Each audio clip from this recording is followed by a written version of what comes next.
இயேசுவே உம்மை ஆராதிக்கின்றோம், எம் வாழ்வை உமக்கு அளிக்கின்றோம், உம்மை அன்பு செய்கின்றோம். இறைவா, உம்முடைய அருள் பிரசன்னத்திலே அபிரகாம் உமது அருளை உணர்ந்து நம்பிக்கை வைத்து வாழ்ந்ததினால் அவர் முதிர்ந்த வயதில் மகனை பெறுகின்ற பாக்கியத்தை பெற்றார். நம்பிக்கையால் நாம் அனைவரும் ஆண்டவருக்கு ஏற்புடையவர்களாக மாற முடியும் என்றும், நம்பிக்கையால் நாம் ஆண்டவரின் அருளை பெற்று வாடும் பொழுது வாழ்க்கையில் சிறப்புறுவோம் என்றும், இறைவனின் அருளால் இந்த உலகத்தில் நாம் இருக்கும் பொழுது மற்றவர்களுக்கு பயன் உள்ளவர்களாக மாறுவோம் என்று தெல்லம் தெளிவாக விளக்குகிறது முதல் வாசகம்.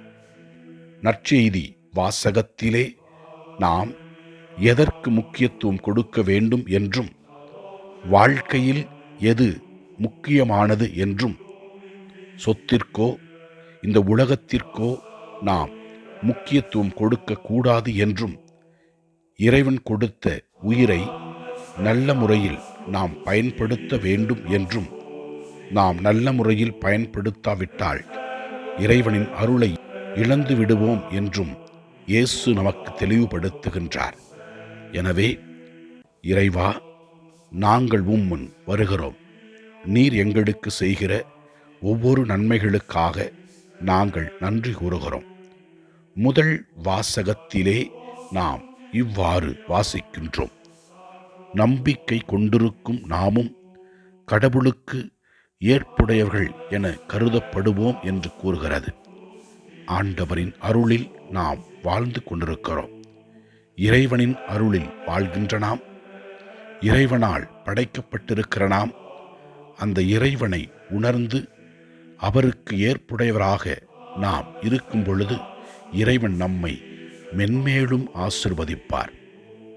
நற்செய்தி வாசகத்திலே நாம் பார்க்கிறோம், இறைவன் கொடுத்த இந்த வாழ்க்கையை நாம் எவ்வாறு பயன்படுத்த வேண்டும் என்றும், செல்வத்திற்கு முக்கியத்துவம் கொடுக்காமல் இறைவனை ஏற்று அவர் விரும்புவதைப் போல நாம் வாழ்க்கை வாழ வேண்டும் என்று தெளிவுபடுத்துகின்றார்.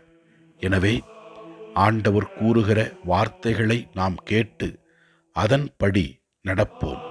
அப்போது நாம் மென்மேலும் இறைவனின் அருளை பெற்று நிறைவாக வாழ்வோம். இறைவா, தளர்ந்து போன உள்ளங்களையும் பாதத்திலே ஒப்புக் கொடுக்கிறோம். நோயால் அவதிப்படுகிற மக்களை பாதத்திலே ஒப்புக் கொடுக்கிறோம். கவலையில் வாழ்கின்ற மக்களை பாதத்திலே ஒப்புக் கொடுக்கின்றோம். நாங்கள் அனைவரும் நல்ல உள்ளம் படைத்தவர்களாக வாழ தூய ஆவியின் கொடைகளை எங்களுக்கு கொடுத்தருளும். அப்போது நாங்கள் எங்கள் சொல்லாலும் செயலாலும் உமக்கு ஏற்றவர்களாக வாழ முடியும். ஆண்டவரை நோக்கி ஜெபிப்போம். எல்லாம் வல்ல இறைவன், தந்தை, மகன், தூய ஆவியார் நம் ஒவ்வொருவரையும் ஆசீர்வதிப்பாராக. இயேசுவுக்கு புகழ். மரியே வாழ்க. ஆமென்.